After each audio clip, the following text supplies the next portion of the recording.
Acidity acidity ಮತ್ತು imbalance hormone imbalance ಆಗಿರುತ್ತೆ, ಅದ್ರ ಬಗ್ಗೆ ಕೇಳಿದ್ದಾರೆ. ಖಂಡಿತವಾಗ್ಲೂ ತಿಳಿಸ್ತೀನಿ ಸ್ನೇಹಿತರೆ.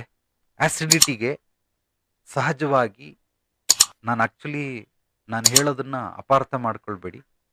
ಇಂಡಿವಿಜುವಲ್ ಆಗಿ ಬಂದರೆ ನಿಮ್ಮ ನಿತ್ಯ ಕರ್ಮಗಳನ್ನು ಅಂದರೆ ದಿನಚರಿಯನ್ನು ಕೂಲಂಕುಷವಾಗಿ ಪರಿಶೀಲನೆ ಮಾಡಿ ಆ ನಂತರ ನಿಮ್ಮ ಯಾವುದೇ ತೊಂದರೆಗಳು, ಕಾಯಿಲೆಗಳು, ರೋಗಗಳಿಗೆ ನಾನು ಕೆಲವೊಂದು ಮನೆ ಔಷಧಿಗಳನ್ನು ಅಂದರೆ ನೀವೇ ಮಾಡ್ಕೊಳ್ಳೋವಂಥದ್ದನ್ನು ಮಾಡಿಕೊಡ್ತೀನಿ, ಅಥವಾ ನನ್ನ ಹತ್ರ ಕೆಲವೊಂದು ಗಿಡಮೂಲಿಕೆಗಳಿರೋದ್ರಿಂದ ಅದನ್ನು ಕೂಡ ಕೊಡ್ತೀನಿ.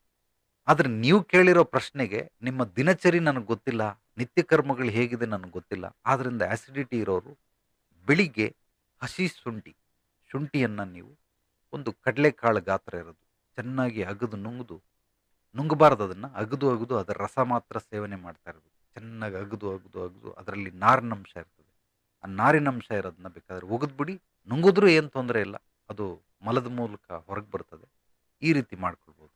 ಹಾರ್ಮೋನ್ ಬ್ಯಾಲೆನ್ಸ್ ಇರುತ್ತೆ. ಅದು ಏನಕ್ಕಾಗುತ್ತೆ ಅಂತಂದರೆ ಎರಡು ಕಾರಣಗಳು. ಒಂದು ವ್ಯಾಯಾಮ ಇಲ್ಲ, ಇನ್ನೊಂದು ಬಂದು ಅವರ ಆಹಾರ ಪದ್ಧತಿ ಸರಿ ಇಲ್ಲ. ಅಂದರೆ ನಿತ್ಯ ಕರ್ಮಗಳು ಸರಿ ಇರಲ್ಲ. ಎಷ್ಟೊತ್ತು ಇಷ್ಟ ಬಂದಂಗೆ ಎದ್ದೇಳೋದು, ಇಷ್ಟ ಬಂದಿದ್ದ ಸಮಯದಲ್ಲಿ ತಿನ್ನೋದು.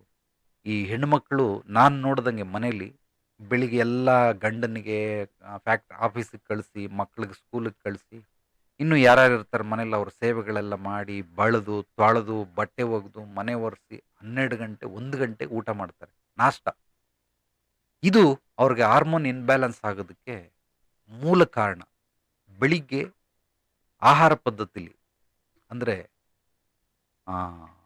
ಏನದು ಚರಕ ಸಂಹಿತೆ ಅಂತ ಒಬ್ಬರು ಆರೋಗ್ಯದ ಬಗ್ಗೆ ಒಂದು ಗ್ರಂಥವನ್ನು ಬರೆದಿದ್ದಾರೆ. ಅದರಲ್ಲಿ ಅವ್ರಿಗೆ ಒಂದು 7 ಜನ ಶಿಷ್ಯಂದಿರು, ಅದರಲ್ಲಿ ವಾಗ್ಭಟ್ರು ಅಂತಿದ್ದಾರೆ. ಇವರು ಅದ್ಭುತವಾಗಿ ಡೀಪಾಗಿ ಸ್ಟಡಿ ಮಾಡಿ ಎಲ್ಲ ಕಾಯಿಲೆಗಳಿಗೂ ಕೂಡ ಆ ವಾಗ್ಭಟ್ರು ಬರೆದಿರುವಂತಹ ಅತ್ಯದ್ಭುತವಾದ ಆರೋಗ್ಯ ನಿಯಮಗಳು, ಸೂತ್ರಗಳು ನಿಮ್ಮ ಜೀವನವನ್ನು ಅತ್ಯದ್ಭುತವಾಗಿ ಪರಿವರ್ತನೆ ಮಾಡುತ್ತೆ. ಅದನ್ನು ಫಾಲೋ ಮಾಡಬಹುದು.